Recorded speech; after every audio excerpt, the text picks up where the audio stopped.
Forms of business organisation BBA first year का एक बहुत ही इम्पॉर्टेंट चैप्टर है। इस चैप्टर का मैं ऑब्जेक्टिव ये समझना होता है कि बिजनेस को स्टार्ट करने के लिए कौन कौन से फॉर्म्स अवेलेबल होते हैं और हर फॉर्म की अपनी खासियत होती है। जब कोई पर्सन बिजनेस शुरू करना चाहता है तो सबसे पहला डिसीजन होता है कि बिजनेस का स्ट्रक्चर क्या होगा। ये स्ट्रक्चर डिसाइड करता है बिजनेस का ओनर कौन होगा, प्रॉफिट और लॉस कैसे शेयर होगा, लाइबिलिटी लिमिटेड होगी या अनलिमिटेड, और बिजनेस का कंट्रोल कैसे होगा। इसलिए फॉर्म्स ऑफ बिजनेस ऑर्गेनाइजेशन का स्टडी मैनेजमेंट स्टूडेंट्स के लिए बहुत ज़रूरी होता है। इस वीडियो के एंड तक आप क्लियरली समझ जाओगे हर फॉर्म के मीनिंग, फीचर्स, एडवांटेजेस, डिसएडवांटेजेस और एग्जाम में कैसे लिखना है।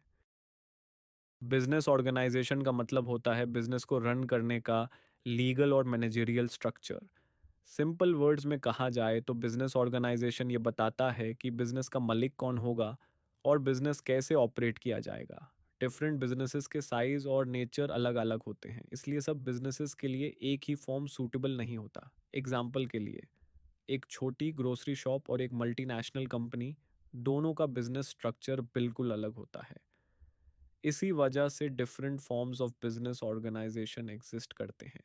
एग्जाम में अगर मीनिंग पूछे तो आप सिंपल लैंग्वेज प्लस एग्जाम्पल लिखोगे तो आंसर स्ट्रॉन्ग हो जाता है। फॉर्म्स ऑफ बिजनेस ऑर्गेनाइजेशन को मेनली चार कैटेगरीज में डिवाइड किया जाता है। एक a, sole proprietorship. Two, partnership टीम, कंपनी। चार, कोऑपरेटिव ऑर्गेनाइजेशन। अब हम इन सब फॉर्म्स को डिटेल में एक एक करके समझेंगे। सोले प्रोप्रिएटरशिप बिजनेस ऑर्गेनाइजेशन का सबसे सिंपल और पुराना फॉर्म होता है। इस फॉर्म में बिजनेस एक ही पर्सन के द्वारा ओन्ड, मैनेज्ड और कंट्रोल्ड होता है। ओनर और बिजनेस को अलग एंटिटी नहीं माना जाता। इसका मतलब ये है कि बिजनेस के प्रॉफिट और लॉस का डायरेक्ट इफेक्ट ओनर पर पड़ता है। सोले प्रोप्रिएटरशिप ज़्यादातर स्मॉल स्केल बिजनेसेस के लिए सूटेबल होता है। एग्जाम्पल के लिए, kirana store, beauty parlour, small workshop. Sole proprietorship की कुछ इंपॉर्टेंट फीचर्स होती हैं। सबसे पहली फीचर है सिंगल ओनरशिप। इसमें सिर्फ एक ही ओनर होता है जो सारे डिसीजंस लेता है। दूसरी फीचर है फुल कंट्रोल। ओनर को पूरा कंट्रोल होता है बिजनेस के ऑपरेशंस पर। तीसरी फीचर है लैंड अनलिमिटेड लायबिलिटी। अगर बिजनेस में लॉस होता है तो ओनर की पर्सनल प्रॉपर्टी भी रिस्क में होती है। चौथी फीचर है इजी फॉर्मेशन। इस बिजनेस को स्टार्ट करना बहुत आसान होता है क्योंकि लीगल फॉर्मेलिटीज कम होती हैं। सोल प्रोप्राइटरशिप का सबसे बड़ा एडवांटेज क्विक डिसीजन मेकिंग होता है, क्योंकि सिर्फ एक ही ओनर होता है इसलिए डिसीजंस जल्दी लिए जा सकते हैं। दूसरा एडवांटेज है फुल प्रॉफिट। बिजनेस का पूरा प्रॉफिट सिर्फ ओनर को मिलता है।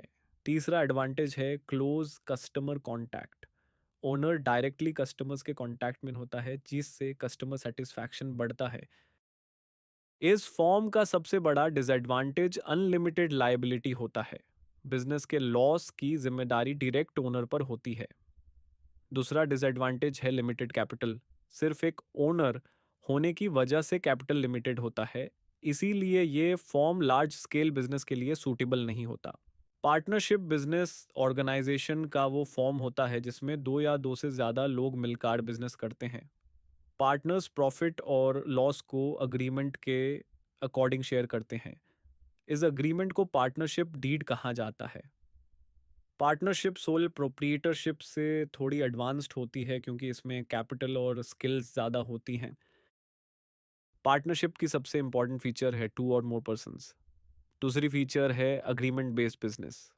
पार्टनर्स के बीच एक डीड होती है जो रूल्स और प्रॉफिट शेयरिंग डिफाइन करती है। तीसरी फीचर है अनलिमिटेड लाइबिलिटी। हर पार्टनर बिजनेस के लॉस के लिए पर्सनली रिस्पॉन्सिबल होता है। चौथी फीचर है म्यूचुअल एजेंसी। हर पार्टनर बिजनेस को रिप्रेजेंट कर सकता है। पार्टनरशिप का सबसे बड़ा एडवांटेज ज़्यादा कैपिटल अवेलेबिलिटी होता है। दूसरा एडवांटेज है रिस्क शेयरिंग। लॉस का बर्डन एक से ज़्यादा लोगों में डिवाइड हो जाता है। तीसरा एडवांटेज है बेटर डिसीजन मेकिंग, क्योंकि मल्टीपल लोग अपनी आइडियाज़ देते हैं।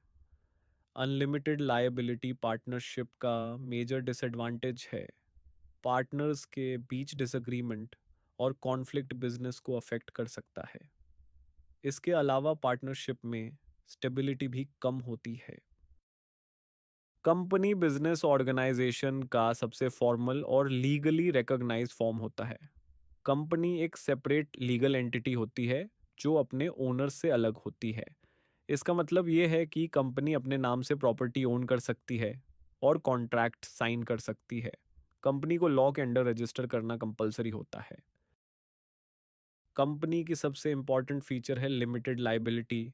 शेयर होल्डर्स सिर्फ अपने इन्वेस्टमेंट तक ही लाइबल होते हैं। दूसरी फीचर है perpetual succession.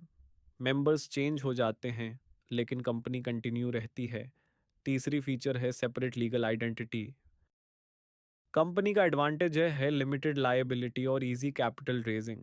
Large scale business के लिए कंपनी फॉर्म सबसे सूटेबल होता है, लेकिन कंपनी का फॉर्मेशन प्रोसेस कॉम्प्लेक्स होता है और लीगल फॉर्मेलिटीज़ ज़्यादा होती हैं। कोऑपरेटिव ऑर्गेनाइजेशन एक ऐसी ऑर्गेनाइजेशन होती है जो मेंबर्स के म्यूचुअल बेनिफिट के लिए बनाई जाती है। इसका में मोटिव सर्विस होता है, प्रॉफिट नहीं। मेंबरशिप वॉलंटरी होती है और कंट्रोल डेमोक्रेटिक होता है। कोऑपरेटिव ऑर्गेनाइजेशन की फीचर्स में डेमोक्रेटिक कंट्रोल और इक्वालिटी शामिल होती है। इसका एडवांटेज है मेंबर वेलफेयर और सोशल बेनिफिट, लेकिन इसमें कैपिटल लिमिटेड होता है और प्रोफेशनल मैनेजमेंट की कमी होती है। अगर आपको ये वीडियो हेल्पफुल लगा हो तो वीडियो को लाइक ज़रूर करें।